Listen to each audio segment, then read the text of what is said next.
Hey folks, it's Maxie here and welcome to another TEW2020 video. You join us today for the Go Home show for Final Resolution. Looking forward to it. As it sets up most of the card. A few matches I've added in tonight.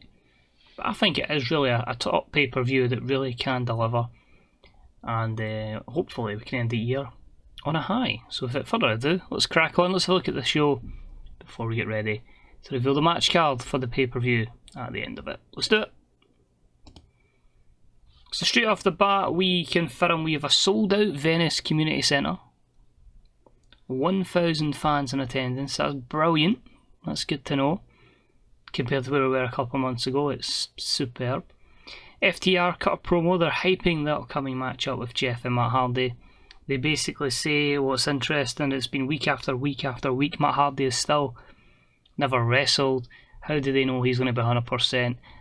Getting into this type of matchup. This isn't even just a regular matchup, this is a match where Matt Hardy and Jeff Hardy, they can get hurt with the weapons that are going to be utilised against them.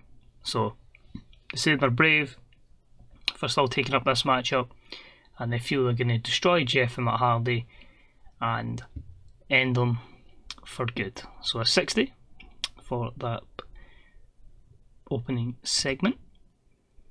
My opening contest wasn't the best. I think I did put this as storytelling. No, regular. Uh-oh. It was an X Division showcase. It was about that didn't have much heat and terrible wrestling. Petey Williams with the win over Ultimo Vampiro in 8:29 with a sharpshooter. 26, Petey Williams off his game. Unfortunately, both guys not clicking hampers the rating as well. Not the most ideal opener. And if I booked my show differently and was judged on different things, the crowd would have been a little bit turned off by that matchup. They get a bit better in the next matchup. They get Eddie Edwards in action in a decent match. Eddie Edwards defeats Jake Christ in 8:27 with a forward lung blower, gaining some momentum going into Final Resolution with a 55 rated win. After the matchup, we get the 64 promo from All Ego Ethan Page, and he says, "Really, Eddie Edwards, these are the kind of scrubs you're defeating, and you think you can even get close to Ego's level?" When it comes down to Final Resolution, there's only going to be one man standing tall, on his way to the top, on his way to challenging for a world title down the line, and that is All Ego Ethan Page. So a 64 promo. We have a very good matchup with superb wrestling and great heat. Chad Betts with a win over Chris Hero in 9:47 with grand amplitude. Both guys bringing it to a 65 rated segment. A 60 for Chad and a 66 for Chris Hero. Both guys are not particularly the most over in the world, but they can wrestle, and they can wrestle well. Hence the 65, so kudos to Betts and Hero. We follow that up with Myers' Hero's tag partner, rewind there, Brian Myers, the most professional wrestlers. We had a good matchup as Claudio Castingoli picked up the win over Brian Myers in 9:18 when he wins with a neutralizer. A 57, fairly respectable, a 60 for Claudio, and a 46 for Brian Myers. After the matchup, Chris Hero comes back down, so him and Myers decide to take down Castagnoli, so a bit interesting between Hero and Castagnoli, but the man that makes the save comes in, hits Myers with a running Chaos Fury, and that is Chad Betts. So basically, I'm confirming at the event we are going to see the most professional wrestlers, Brian Myers and Chris Hero, take on Claudio Castagnoli and Chad Betts. That should be epic. We got a promo from Richard Holiday, just continues to sell himself, just says you should be invested in Richard Holiday because I'm going to the top, and that's a 47. And in the storytelling matchup this time, there we go, he defeats Falaba in 6:36 with the market crash. A 43, building him up slowly but surely. We then move on to see Ace Austin come down to do some colour commentary for Phoenix's match, a 68. Highest promo of the day is just him going to do colour comms. And the matchup itself was great wrestling and good heat as Phoenix defeats Chris Bay in 9:45 with a Meteora 62.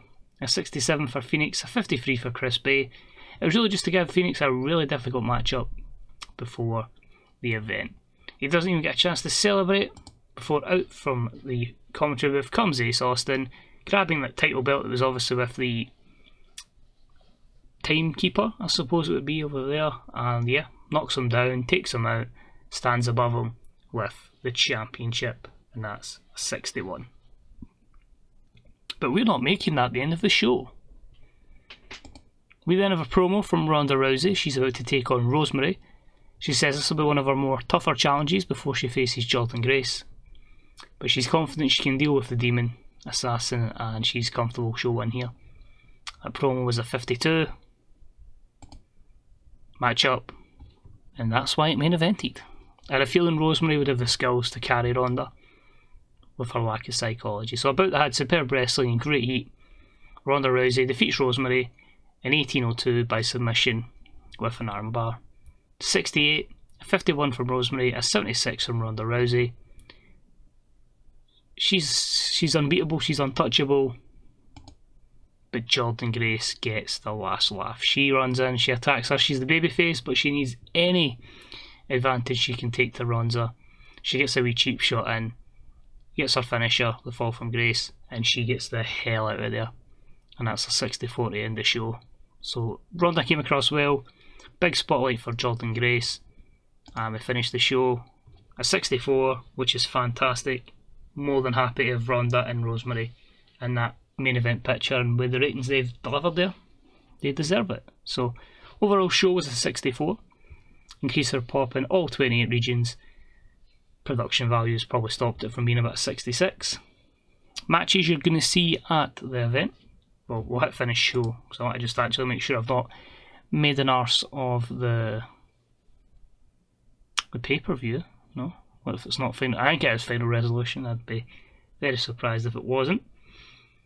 So we're going to see Ken Shamrock, Matt Riddle, Lions Den match. Moose is going to have an unnamed opponent to see if I can get anyone over the next 3 weeks for the Television Championship. Fatal 4-way I'm looking to get for the X Division Championship. We'll see Suicide in there defending against Pete Williams, and whichever two heels that I can pop up. We're going to see Full Metal Mayhem as the FTR take on the Young Bucks. The Hardys. Thankfully that is Final Resolution. We're going to see the Young Bucks challenge for the Impact Tag Team Championships against the IOP. We're going to have All Eagle Ethan Page take on Eddie Edwards. We're going to have Claudio Castingoli and Chad Betts against Brian Myers and Chris Hero. We are going to have the World Championship on the line as Ace Austin challenges Phoenix in a rematch. And the main event, I'm going all in with it, I think it can do it. Knockouts Championship, Ronda Rousey versus Jordynne Grace. Now my only hope is that any All Elite Wrestling member is available for the show. It isn't a Friday, so we should be okay. Let's have a look at what we've got here. So Sasha Banks is winning online plaudits for charity work. Jeff Hardy with his new catchphrase. Apart from that, a few people graduating to CMLL. I need to add pictures for new signees. It's, some mods I do it, some mods I don't. It's just I haven't here. Oh yeah, we'll sign Miko Satomura. I'll take that. It's a nice wee acquisition for our women's knockouts division. Somebody with certainly experience. So Pavel Kirkin has a month left on his deal. Popularity wise, he has gained from 0 to 13 in defeats. So happy with that. In terms of skills attributes, has he gained anything? Little by little. Basics are up. Starting to sell, but yeah, got a long way to go. I like what I've got with the decay, but I don't want to make it like ongoing because there's every chance we could let him go. So 3 months is the extension for him. Crazy Mary Dobson, obviously we've brought her in. She's had 3 matches. She's faced Madison Rayne, she's faced Tasha Steelz and Madison Rayne again. In terms of her popularity, 33, it initially was 25, so there is gains there of 8 over her time in the save so far. So I think she's another one. We'll just give another extension of 3 months to see how it goes down. And I've got Eddie Edwards saying Richard Holiday is a star in the making. It's almost as if that's his gimmick, to make money. But yeah, I'm happy with that. As I say, hopefully the card is not going to be too hampered by AEW, but if we can get that on the road, we can certainly look to have a good show. That's a 53. We could maybe, just a maybe, push that to a 54 and get ever closer to medium size. So thank you very much for watching. Hope you enjoyed it. Now in a few days' time we'll have final resolution, and then after that we'll just have a little round up and look at where we're going to go for the next year, and then we crack on the road to Hard to Kill. So thanks very much for watching. Hope you've enjoyed it. See you soon. Bye bye.